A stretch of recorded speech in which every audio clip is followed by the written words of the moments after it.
Well, good afternoon, and thanks to all of you for joining us today. Last Thursday, I told you that we would talk about Phase 2 today, and we will do that in just a moment. But first, we need to address something that is much more fundamental. Our country is in a moment of turmoil, and we have to talk about it.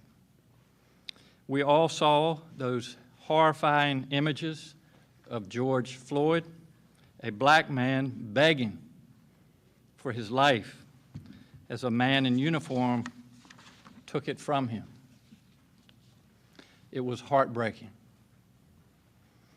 But that is not a new heartbreak for black Americans. Before George Floyd, there was Breonna Taylor. There was Ahmaud Arbery. And there is a long list of names before them.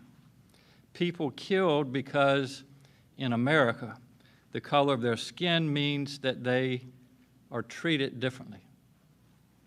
The protests that we have been seeing are for them, and because of a system that continues to allow this to happen. We often fail to draw connections between our past and our present. But what we're seeing today didn't spring out of thin air. Racism and discrimination aren't locked in our past. They weren't solved with the Civil Rights Act. They didn't disappear, they evolved. They're still with us in the disparities we see in educational attainment and school suspension rates, in maternal and neonatal mortality for black mothers and their babies, in our courts and prisons, and in our business practices. They're with us in the health inequities that made black people and people of color more vulnerable to COVID-19. Through 400 years of American history, starting with the enslavement of Africans, through Jim Crow, massive resistance, and now mass incarceration, black oppression has always existed in this country, just in different forms. I cannot know how it feels to be an African American person right now, or what you are going through. I cannot know the depth of your pain. But what I can do is stand with you, and I can support you. And together we are going to turn this pain into action. This means continuing the work that we have begun together. It means continuing to take actions to right historical inequities in education, in our health system, and in access to business opportunities, and a lot more. You know what it looks like to date. The work includes expanding Medicaid, so more people of color have health care coverage. We have now enrolled over 420,000 Virginians. It meant putting in place historic new funding for new mothers to get at-home visits from nurses. It meant doula programs in the community. It meant new tools to help reduce maternal morbidity, particularly among women of color. It meant reforming criminal justice, things like increasing the threshold for felony larceny. It meant new laws to stop taking someone's driver's license because they owe court fees. It meant decriminalizing marijuana. It meant making it easier to vote, not harder. It meant making Election Day a holiday so more people can vote. It meant finally ending the old holiday celebrating Confederate generals. It meant a new commission to study slavery in Virginia and subsequent racial and economic discrimination. Delegate Dolores McQuinn, who is with us today, proposed that, and I signed it into law, and it will get to work very soon. We are doing all of this together, and we're going to keep working even harder because We have so much more work to do. I want to highlight 4 specifics. First, we're going to keep listening and learning. This includes virtual town halls to continue the conversation about criminal justice reform and public safety. Second, I will be meeting with the board of the Virginia Association of Chiefs of Police. I know they want to make sure their officers have the training and exercise the judgment to do the right thing. They will continue to work toward more diverse staffs and more positive community interactions. Third, we will be working with these leaders and many others on a statewide day of prayer, healing, and action. And fourth, I am asking our African American Advisory Board and the Virginia Commission to examine racial inequity in Virginia laws to continue their work of auditing Virginia's code with a focus on criminal justice and public safety. Thursday is the 1-year anniversary of our creating the commission, and they have done tremendous and important work. I'm proud that when we took their recommendations to the General Assembly, they all passed unanimously. That's a hopeful sign. There is more work to do, as I said, and I am committed to doing that work. These actions will not bring back lives that have been lost, but they are steps toward an America and a Virginia where this doesn't happen. They are steps toward fixing the inequities embedded in our systems. So my message to protesters here in Richmond and around Virginia is that I hear you. I'm here to work with you so that together we can help build a place where no one fears for their life because of the color of their skin. I pledge to stand with you. Today, we have several guests with us, and we recognize that there are many other voices who need to be part of this conversation. I want to introduce them. I'm going to have Delegate Dolores McQuinn say some words, and then others will follow her. But the first will be Delegate Dolores McQuinn. Wes Bellamy, Interim Chair of the Virginia State University Political Science Department. Jim Bibbs, Chairman of the Urban League of Hampton Roads.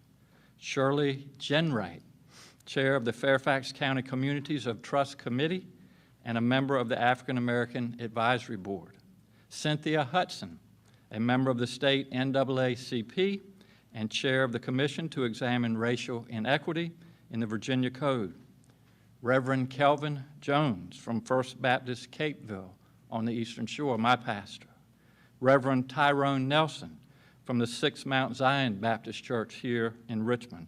And Niquel Perry, a rising senior and student leader at Albemarle High School. So I invite Delegate Dolores McQuinn to speak, and then we will hear from others. Delegate McQuinn, thank you so much and welcome.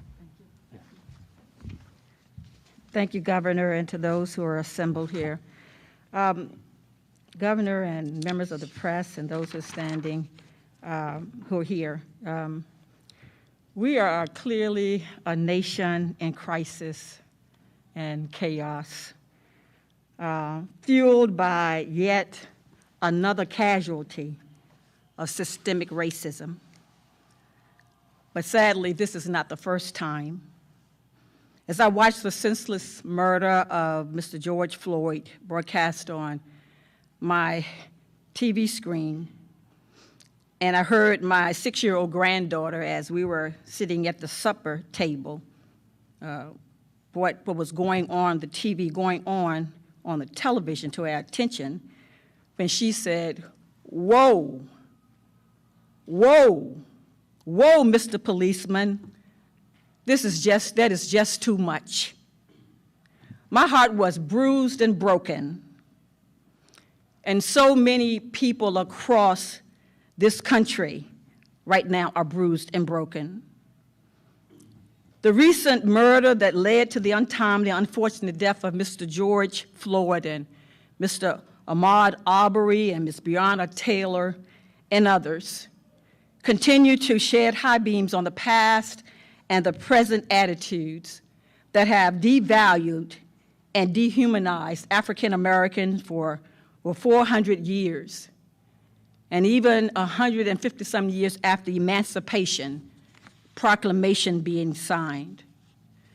I want to say to the governor that, first, I am so grateful for his leadership in an effort to just begin to heal the wounds of systemic racism in Virginia. And I wanted to just share a few highlights and steps that have been taken, and he's shared some of it with you over the past year to just address the difficult and the complex history of inequity in the Commonwealth.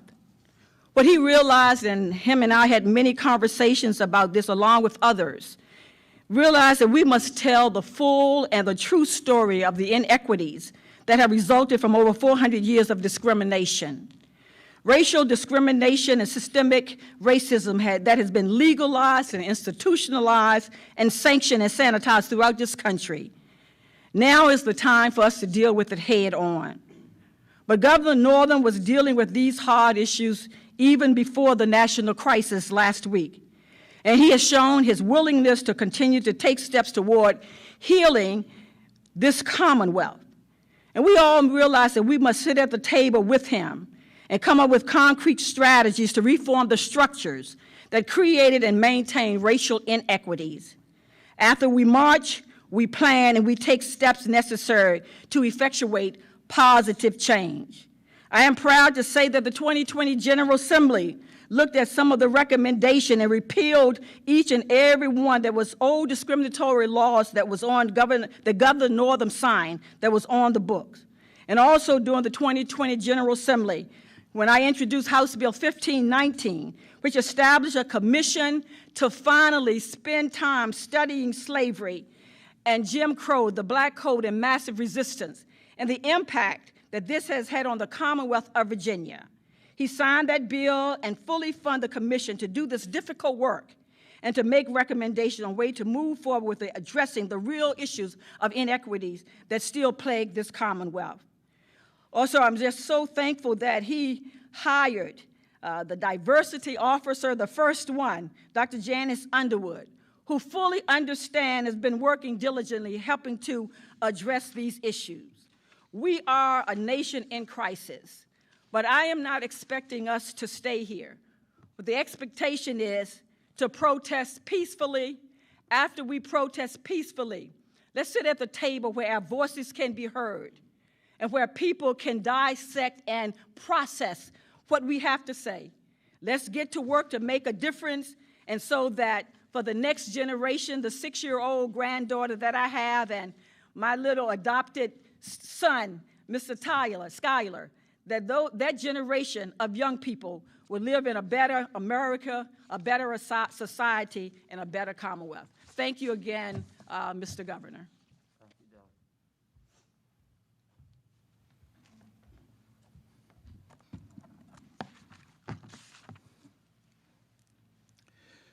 Certainly, thank you, Governor Northam, and to my fellow Virginians. As we gather today, I believe that all of us will agree that these are turbulent times. We have seen the unfortunate, untimely, and unnecessary deaths of individuals of color over and over again by the hands of a cancerous portion of what is, without a doubt, an otherwise healthy and properly functioning group of police officers who each day risk their lives to protect and to serve. And in these turbulent moments, the call is to no longer tolerate the cancer that infects our police departments, but throughout America, we must excise the cancer so that it does not destroy the majority of the body that functions properly and professionally and genuinely cares about the communities which they serve. Unfortunately, we are witnessing in response to these deaths caused by these cancerous individuals is years of hurt and pain, and it is now manifesting itself. And whenever pain is continuously perpetuated on persons, they will respond in one of two ways: fight or flight. And for some, they feel they have run too long. They feel their grandparents have run. They have seen their parents run. They have recently seen their peers run, and some of them have even had to run. But the pain has worn them down, and they can no longer run. They feel their only response now is to fight, a response which is often misunderstood. But if you have never been cornered and only privileged, it's difficult to understand the pain or the response. But let's be clear and do not get these persons confused with those who have deleterious intentions. And parenthetically, I would like to say to the looters and rioters who are merely being opportunists and hiding behind those whose pain is real and authentic, you are not honoring the life of George Floyd. You are not honoring the real struggle of racism that is eating at America and Virginia. What you are doing is deterring the efforts that could be used to identify and eliminate systemic racism in every place that it rears its ugly head. What you are doing is wasting manpower that could be used to identify and eliminate cancerous persons in positions of power. But now resources have to be redirected to deal with those of you who are making no real contributions but have come in your own way a part of the problem. Everyone is asking today, how do we end senseless looting and rioting? How do we respond to the chaotic climate and culture of which we are living? And I believe the answer lies within each one of us. The answer that the African American community is looking for is, first of all, just to be heard. One of the most degrading feelings is to speak and be ignored, as if what you're saying is irrelevant. We saw that proven after the death of Mr. Floyd. Minneapolis was upset but still intact. They had asked for charges to be filed and an arrest made, but no one heard the appeal, and if they heard it, they did not listen. So what happened? They rioted. Was it right? No. Do I condone it? No. However, look at what happened after the riot. The same district attorney came on the same channel the next day and charged at least one cop, not in response to the request and the voice of a hurting people, but in response of the rioting. So what message did he send? That we do not listen to what you say when you speak intelligently, but when you respond with violent actions, we listen. And what those intellectual and intelligent persons who are peaceful and law-abiding citizens once again felt was that the promise of the Declaration of Independence did not apply to them, that all persons are endowed by their Creator with certain inalienable rights, which are life, liberty, and the pursuit of happiness. To this, it did not include them. But those persons still decided to peacefully protest, but were surrounded by a group who said no more, and decided to serve the response on a plate that the DA and too much of America is satisfied eating from. That is the plate of negative reactions as opposed to sitting at the table of intelligent conversations. The other thing African Americans are looking for was best demonstrated as I watched a group of white females in Louisville, Kentucky, lock arms and say to the police and to the world, if you want to get to them, you must come through us. They were saying if you won't listen to them as they speak alone, maybe you will listen as we stand together with them. Wouldn't it be nice if we could see our leaders lock arms and say, you've got to come through us? African Americans want to hear and see European coworkers say to their counterparts that we don't stand behind you, but we stand with you as African Americans. They want to see, African Americans want to see their friends not only say it to them privately that you are a good person, but say it to the world publicly, irregardless of the company you are in. Because what you're saying then is what you say to my African American brother and sister, how you treat my African American brother and sister, and what you do to my African American brother and sister is what you do to me. One of the most painful things to experience is someone that says they are with you, that in times of adversity they hide. Peter in the Bible just promised the Lord that in private that he would never leave his side. But when the enemy came, he hid himself and stood not with him but afar off and said, I don't know him. Today, the challenge to Virginia and the rest of the world is, during these turbulent times, will you speak truth to power? Will you stand as leaders united and open, not as Republicans or Democrats, not across the aisle, but in the aisle, united arm in arm, speaking ever so boldly, not in word, but in actions? Will you say that we are one, irregardless of color? What will you say as leaders to the constituents who voted for you at this turbulent time? And for each one of us, we need to be mindful that it was not just one race that elected us. Virginia, in these times of adversity, what will we do? Will we say, I don't know them? Or will we acknowledge the word of the Creator that we are our brother's keeper? My response and your response will be remembered and recorded in history. So ask yourself, what side of the page as Virginians will we be on? The response of our leaders today will determine where Virginia goes from here. Will we be one nation, under God, indivisible, with liberty and justice for all? Or will we be the house divided that will not stand? I believe today that Virginia is greater than hate. I believe that Virginia has the capacity to move beyond systemic racism. Let us stand tall and live out our mantra that Virginia is for lovers.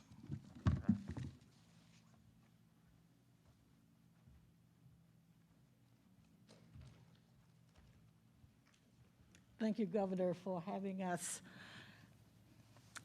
I'm Shirley Jenwright, and I represent the Fairfax County Communities of Trust Committee, and I'm also a member of the African American Advisory Board. But my experience goes back with Dr. Martin Luther King when I marched with him, so I'm probably one of the oldest ones in the room. And a lot of the things that I'm seeing now are the things that we fought for then, the racism and to be included. We didn't have the riots, but Dr. King did say that the riots are the voice of the unheard. We talk about listening. We don't listen. We don't listen to the black voices.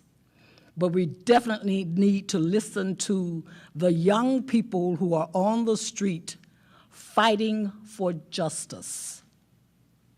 That was me during Dr. King and the Civil Rights Movement. The young people fighting. So why are they fighting for the same things now? The legislations haven't changed. Recently, we had elections. Commonwealth attorneys were hired that was fighting for criminal justice reform. Unfortunately, I saw a lot of law enforcement officers fighting against that. Why isn't it that they want the criminal justice system to be reformed?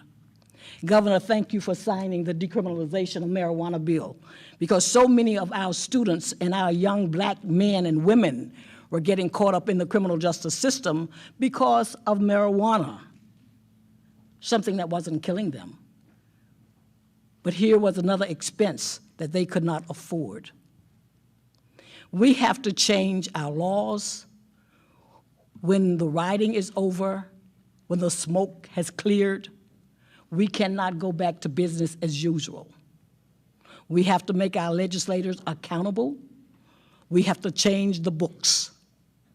We have to be there so the next generation will not go through the same thing that we're having to go through now or that we went through 50 years ago. So I'm asking you to stand up. To my white sisters and brothers, stand with us, not behind us. Walk with us. Let your voice be the true voice. You can help make a difference. To my black brothers and sisters, let your voice be heard through your vote. We have no obligation to someone to stay in a position the rest of their lives. If they don't support the issues that you want, vote them out. We have elections coming out. I would like to see as many of you vote as you are marching. Thank you so much. Thank you, Mr. Governor, for having me. As he said earlier, my name is Naquel Perry Jr., and I'm a rising senior at Albemarle High School located in Charlottesville, Virginia. I am a part of a student equity group called SEAT, which stands for Student Equity Advisory Team, and we pride ourselves on being anti-racist. One thing that I want to say is, to all the kids that are watching, we are the future. Our voice needs to be heard, and we need to come together now more than ever. We need everyone, any race, we need everyone to make this thing bigger and to help us. To all my kids and fellow classmates who are going to be eligible to vote, Please use your right and vote and let your voices be heard. So all the protesters out there, please be safe. And one day I have faith that this nation will become better. Thank you. Thank you, Governor, for giving us this opportunity to share. I want to just, let you guys know that black people are hurting, and we're not going to be able to sweep this up under the carpet or go along as business as usual. For decades, centuries, 400 years, black people have been treated as less than, unequal, and to continue to. The Washington Post has a database that says since January 1st, 2015, over 1,000 black men have been killed, black people have been killed by police. That's a scary statistic, and we can roll the names off. It's not just George Floyd. When we see him, we see the case before that, and we think about all the things that we're struggling with. I've got a 19-year-old male at home and 2 African-American young daughters, and it makes me sad that I've got to go through a long lineage of what I need to tell them to do while they're out. Put your driver's license in the side, put your registration down on the side, try not to move much. I'm telling my son that all the while I have to do this my own self, and my daughters and my wife and my parents, and it gets old. And so when you see the frustration, there's a text in the 19th chapter of Luke. I'm a Baptist preacher, so forgive me. Verses 41 and 42, it talks about Jesus weeping, that Jesus saw the city and was frustrated and began to show emotion. This is where we are right now. And this is our time to deal with our feelings about what is going on in the world. My hope is for those who don't understand, and try to have some empathy. Help us do something about it. The text says Jesus wept, but he also acted, and that's my challenge. That's my hope. I see those who are outside right now, who are protesting. My hope is that you join in and make some things happen. I'm not just a pastor, but I also am an elected official. And on one hand, I'm frustrated and I'm tired and I'm sad and I'm angry. But I also realize that I've got a responsibility, as do all of us. And so today, as I'm sitting behind my computer, frustrated, angry, tired, mad, I'm also typing an email to my colleagues, and I'm saying, I'm asking for us to have a community review board. I'm asking for us to rename any building that has a Confederate name to it. I'm asking for us to look at all our policies that will empower police to kill, murder people. So this is my challenge. Be angry. Make your anger move to righteous indignation. And then let's take advantage of this moment that we have, and let's do something. Let's not be here again. All right, let's stop empowering people to murder black people. Thank you.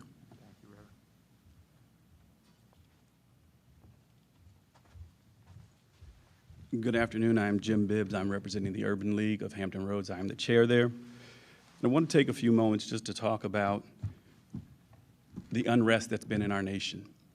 I think if we're all honest, this hurts us all, even to those who have no clue of what's going on. And there are people, believe it or not, today that have no clue still of what's going on. But they're hurting because they see the nation in unrest. One, I want to say thank you to the governor for having this conference today. Governor, thank you. Thank you, Governor, for the African Advisory Council that you have in place. Thank you. And thank you for hiring the Chief Diversity Officer and Dr. Janice Underwood. That is a beginning, and that was done well in advance of all that's happening. So, one, I believe Virginia is putting together a roadmap for the nation to follow. under the leadership of Governor Northam. So I will say that first. Second, I will say I know that they have been working on legislation and revision of old laws that were undue or unusually challenging to African American people. I like to use different words, so if you catch me with that, please forgive me. But the foresight to do that, regardless of what the circumstances were, has put Virginia ahead of some of the other states within the country. So for that, we're good. And it's not done yet. They're not finished. There's a lot of work to go, but they are on the right track. And I am confident that with Dr. Underwood and people that are on her staff and some of the many others who are in the administration, I see Tracy DeSager over to the right, and I know I've seen a few other people in the hallways that I know here. I'm confident that Virginia will get there.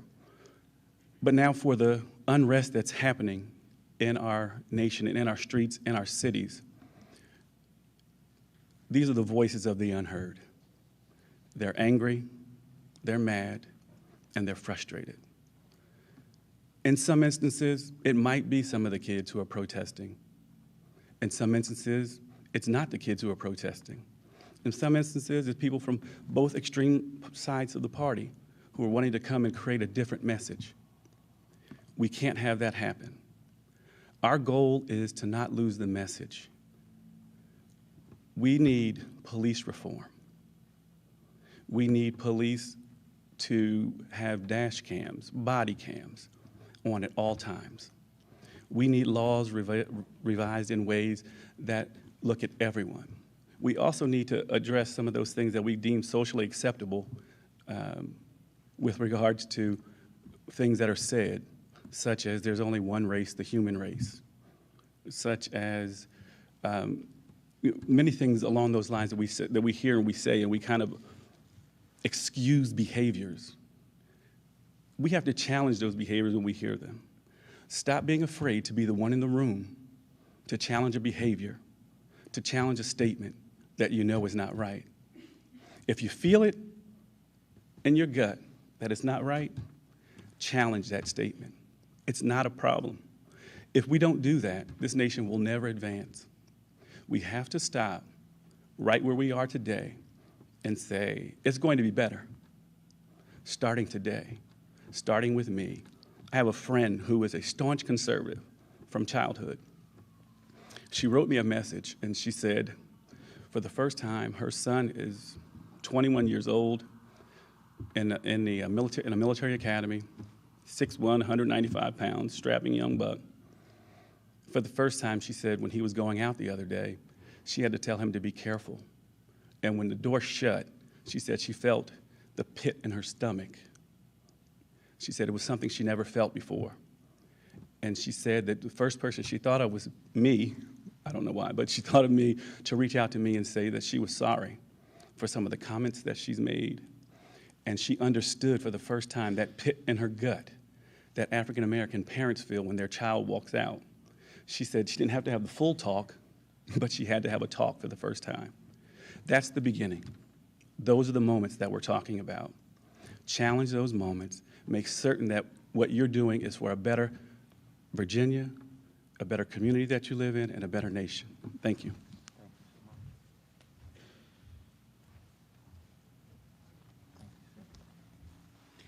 Good afternoon. Much of what you've heard today is necessary to hear and to be said, and I won't repeat the sentiments. I will say, though, thank you to Governor Northam for creating a vehicle that I can be directly involved in, where I can sit at the table and I can translate the sentiments that are playing out on the streets all across this country into the action that's necessary. The NAACP president at the national level has said very succinctly, and it sums it up for me, we are done dying. I'm a little bit done talking. I want to act, and I appreciate having the opportunity to do that as chair of the Commission to Examine Racial Inequity in Virginia Law, and we're ready to get started.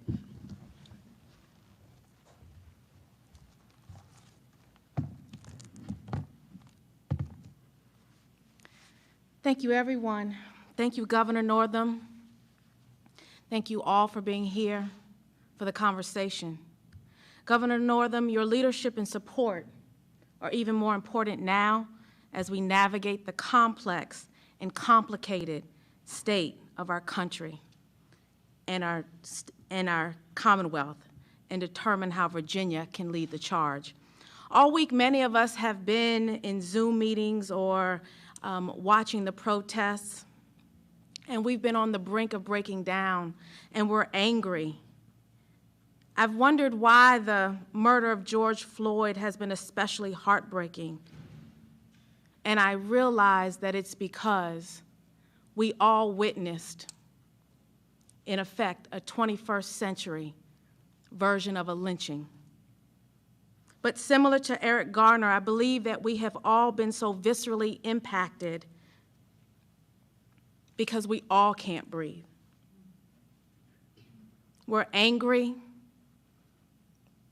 but in the words of Cynthia Hudson, we're ready to act. So yes, this is painful for all of us, and it's painful for the Black community in particular because of our historical connection to lynching and as victims of violence at the hands of white people. And despite all of us, like so many others, I feel the world around us is simply waiting on the next news cycle to change, and we fear a return to ignoring white supremacy in plain sight. I weep and intercede on behalf of the Floyd family, and on behalf of your family and my family, and on behalf of every life that does not yet matter. I'm exhausted by being Black in America. I fear for my husband, who is just as tall and possibly as threatening to law enforcement as George Floyd was. I fear for my Black daughters and my father and my nephew and my nieces. Despite this very real fear and the overwhelming pain and exhaustion, I commit to standing with Governor Northam and everyone in this room and everyone behind us to dismantle institutionalized racism in the Commonwealth of Virginia. It is time to act. Are you with me? If so, let's work together and answer Dr. King's question in his last book, where do we go from here, chaos or community? It is in that spirit of Dr. King's last grand expression of his vision for us. We will share in the coming weeks how we believe we can be more proactive in how we address race and race relations in our state. COVID-19 was an unexpected threat that forced us to quickly rally our best leaders from diverse backgrounds. But COVID-19 is not the only institutional virus or the biggest public health crisis that we've seen in our nation. Institutional racism is. I am proud of the Health Equity Task Force and the Health Equity Working Group, but I'm also so proud of this administration and so many others who aren't even up here with us today, but who are doing the work. Just like COVID-19, systemic racism and race relations will also require a comprehensive team of diverse leaders willing to have courageous and brave conversations to evoke change. This is change that will be painful for some, but necessary to advance visible equity and inclusion. But I know we can do it because we've done it before. In one short year, we have already gotten the position of Chief Diversity Officer codified so that it is now a permanent position for every future governor's cabinet leadership. We have begun to frame the One Virginia Plan, a strategic plan for increasing diversity and inclusive excellence, and have engaged with more than 25,000 residents, faith leaders, and stakeholders to get input on the COVID-19 response. And during the 2020 General Assembly session, we passed the most historic equity legislation in the history of any administration in Virginia. These are all wins we can be proud about, but we know there is so much more work to do. None of us can do this by ourselves, but if you want to know what you can do right now, what can you do to help? Let's start by acknowledging that all of us are at different levels of understanding these racial dynamics, and especially for our youngest residents, our children. This may be the first time they are seeing such and experiencing such painful things. So helping our children, our friends and neighbors requires a commitment to leaning, and I mean leaning, into our discomfort and privilege. These conversations will create emotions of confusion and defensiveness and guilt and anger and fear, but these are normal and necessary human responses. I ask you to listen to one another. We must treat each other with respect and listen to each other. Listen to your friend, listen to your coworker. Listen to that relative or neighbor who needs to share their experiences or their pain because we are in so much pain. Secondly, learn how to be a genuine ally, not a fake ally. How can you be a genuine ally in this work and help your friends and coworkers and relatives and loved ones and neighbors to avoid stereotyping and criminalizing and undermining people of color? And that goes for all of us. All of you watching, all of us in this room, it goes for all of us. And finally, you can start by educating yourself about the racial dynamics that we are all experiencing by having conversations, but also by reading books and watching films about anti-racism to gain a new knowledge, a new language, a new confidence, to be able to talk about it in your sphere of influence. On my website, I have resources and information where you can start to learn more about appropriate language and best practices for advancing equity. This is what I know for sure. Your voice is essential to our success. I need you to be involved in this work ahead. We are all in this together, step by step and day by day. We will rebuild our Commonwealth and emerge as a national exemplar for inclusive excellence and racial equity. I believe it in my heart, and I hope you do too. Thank you. Thank you, Dr. Underwood, and thanks to all of you for sharing your powerful words this afternoon. I'll be glad to take a couple questions. Governor, as you know, I've been an independent journalist for 31 years. We broadcast in all of Central Virginia, all of Hampton Roads, and I would like someone from this esteemed group to speak to my colleagues and their news directors who are sitting somewhere watching this right now and saying, well, all this will pass and we'll be back to normal, and these stories won't be told. I promise you there's a news director that says this will all blow over. So if someone could speak to the press, I would appreciate it. Then on sidebar, Governor, I was a few minutes late coming in because the guy stopped me right on Gray Street. And as protesters were marching by, you could hear them. He pulled me to the side. I said, man, I'm gonna be late. He said, come in. He said, tell the governor that I hope he hears us young people. Yes. Because we will not stop. And we don't believe in all this peace stuff. I hope he hears us. I think that it was well stated by our senior in high school, that they are our future. And this is all about their future and then their children and grandchildren. And so I just admire you for being here. Number one, your courage to stand up here and make that clear that we are here to listen to the young people.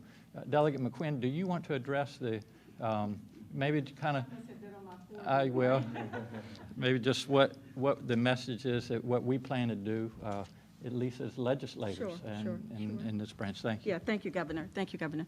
We were, matter of fact, I was on the telephone last night with my colleagues talking about going actually across the state of Virginia. Like when we last year we did Safe Virginia Initiative, but we want to do also looking at doing a Safe Virginia, not Safe Virginia, but a Virginia equity sort of, I guess, initiative where we'll go around Virginia having opportunities to have the discussions with the community. Now, COVID-19, I'm not sure how much we are going to do in terms of actually being in a place. Certainly virtual means is available for us. And then we have legislation that we are working on, again, that was passed. You know, I think that the importance of all of us understanding the institution of slavery, the Black Code, Jim Crow, and massive resistance is going to be essential to us moving forward. And many generations are here now who don't understand that. And they may have been raising the questions, why are they still talking about that old stuff? But the reality is that what happened then has a direct correlation to what is happening now. And so we need to understand our history, both Black and white, Asian, all Americans, through history books, through social studies, you name it. It needs to be implemented so that there are faces of those who have made extraordinary contributions to Virginia and to this country. And so there are many things that we're going to be able to do, and I think at the appropriate time, we need to begin to really, truly publicize this.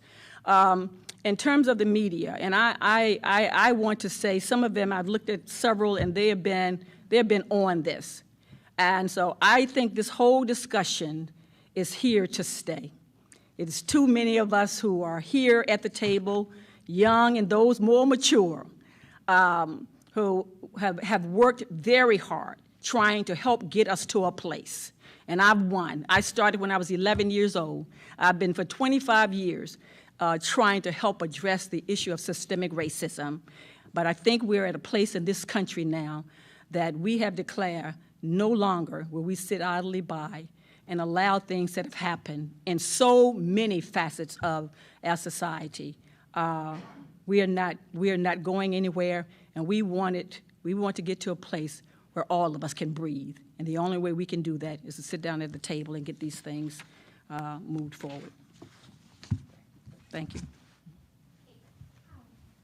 Governor, these protests started at least in Richmond on Friday, so I'm wondering why wait until today to address them?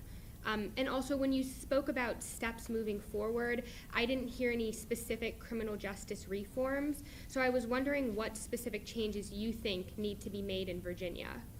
Yeah, well, I think your first part of your question was the protest started on Friday.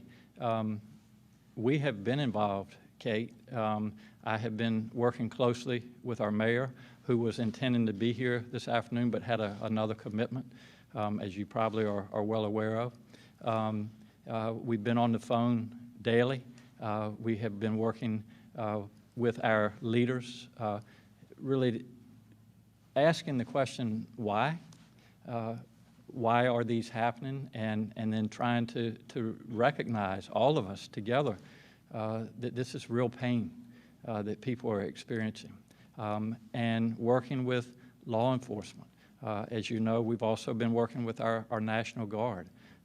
We want to do everything that we can to allow people to express their opinions, to protest peacefully, but we also have to keep the peace. And we have done this in a stepwise fashion, as you have seen, and we will continue to do that. But I think the more important message, and you talked about criminal justice reform and what we're doing moving forward. I listed a number of things that we have worked on. We will continue to be on a listening tour. We will learn, and we will bring that back to make policy. I think you've heard a lot of our speakers this afternoon say that it's time to turn what we are listening to into action. And that's what I'm committed to doing, and I cannot speak for the entire legislature, but I know there are a number of them that are ready to come back here. We're going to come back here probably in August for a special session to deal with the budget.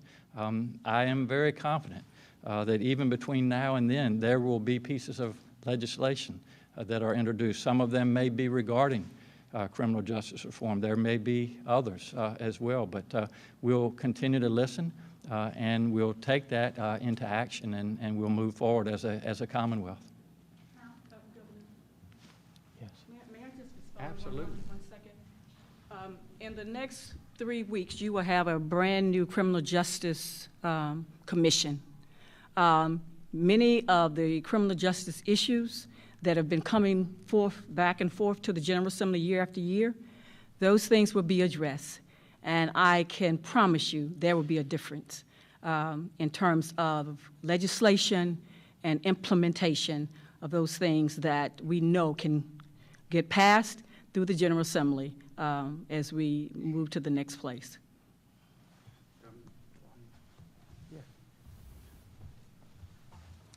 Just wanted to step in. There were a couple questions, but in particular with the one, why now when the riots started on Friday here in Richmond. My wife and I sit and ask ourselves that question as well. But we also have found out that the governor has been talking to a lot of the legislators behind the scene. One thing I will say, and some leaders in communities, but one thing I will say is it's also time to update a Rolodex of the people that they speak to, because some of the people they're speaking to, who we love and we cherish, are not the people who are on the streets. So we need to make certain that when we're speaking to community leaders, it's not the tried and true traditional leaders. It's some of the younger leaders now who are out there. It's time to hand the baton over to a newer generation who's out there and who's making a difference in this, and this will not go away. So for the news anchor or media director, the news director, this is a very different type of noise. And if it's not addressed, it will become more than noise. So thank you.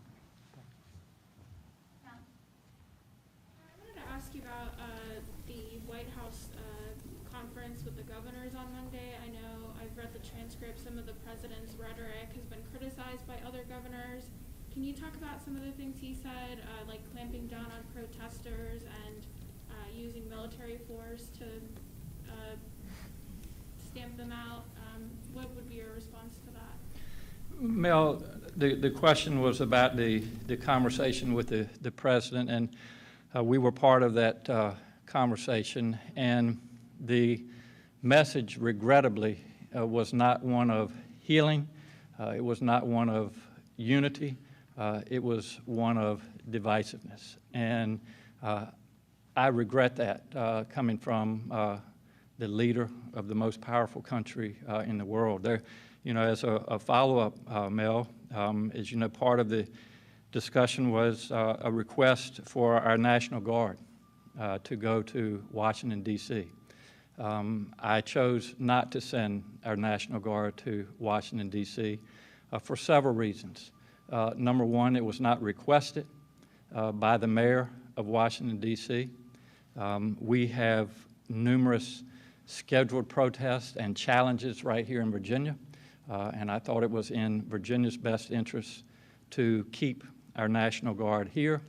And finally, I am not going to send our men and women in uniform of a very proud National Guard to Washington for a photo op.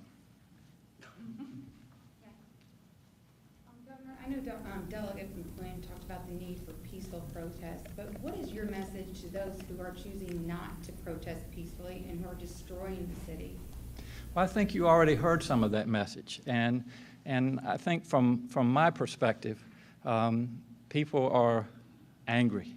They're mad, and I guess an analogy, if it's okay, that I would use as a physician who has been with families when they've lost their children.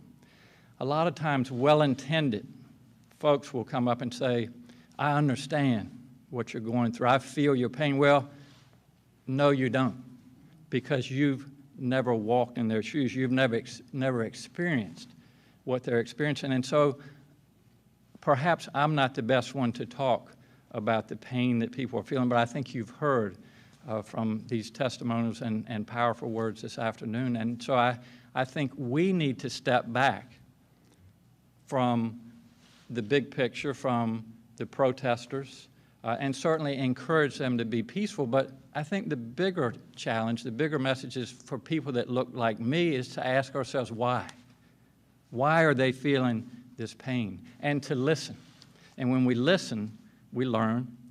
And then if our hearts are in the right place, then we can sit down, as Delegate McQuinn said, we can sit down at the table and in a civil manner move forward and take action to make our society better for our young folks and everybody else that's in the world with us. Do you think it's possible, though, that some of these people really are coming from out of town and their intentions are not, for the right reason? I think it's fair to say that there are individuals out there who are exploiting the situation that we're in, and for that, we regret that and ask them to take their energy and their interests elsewhere. And Governor, I know you talk about listening to people who are out on the streets, as I'm sure you can hear them there right now, and just looking at social media, I believe some of them would like you to be out there right now listening to them. I know Mayor Stoney was doing that a few hours ago. Would you be willing to go outside at the conclusion of this and speak with them and listen with them? Well, I would continue to reach out to folks and have a dialogue. I'm not sure right now is the best time for me to be out in the midst of that, but there are a number of reasons for that I won't get into. But I will tell you, I hope that they are able to listen to me, and I'm speaking as to my commitment and our commitment as an administration as we move forward and try to remedy some of the pain that people have been experiencing for 400 years now. Yeah, obviously this comes as we've been in the sort of talking about a pandemic for over 2 months. So with all of these congregated crowds persisting over the last several days, what are your conversations and are you concerned about the impact this could have 2 weeks from now on the pandemic, especially as people of color were already disproportionately impacted by the pandemic and the Commonwealth? Jackie, I am concerned from what I've seen, and obviously people are gathering, and we know that this virus is spread through the air.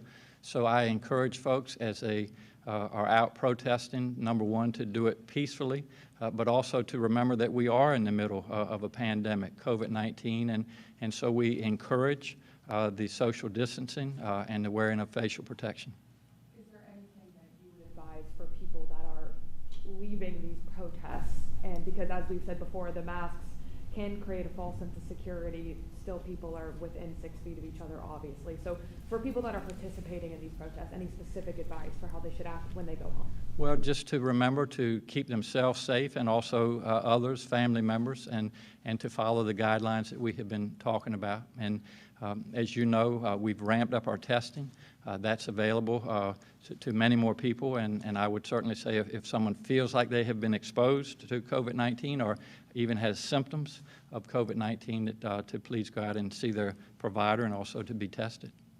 We are going to move on to our next phase, so Governor, if you have any final. No, again, just thank you all for listening this afternoon, and thank you for being part of the solution. As we have said, I think collaboratively together, now is the time to take action. And I am committed to leading that effort, and I have a whole lot of people that are willing to help. So let's not forget what we're seeing out there, why we're seeing it, and let's work together, as you've always heard me say, Virginia.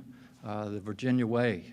It's time for us to sit down, to listen to each other, and really to make policy that'll make it safer and more inclusive for all Virginians. So thank you all, and I'm going to take a quick break, and then we'll be back, and I want to make an announcement regarding moving into phase 2. So thank you all very much.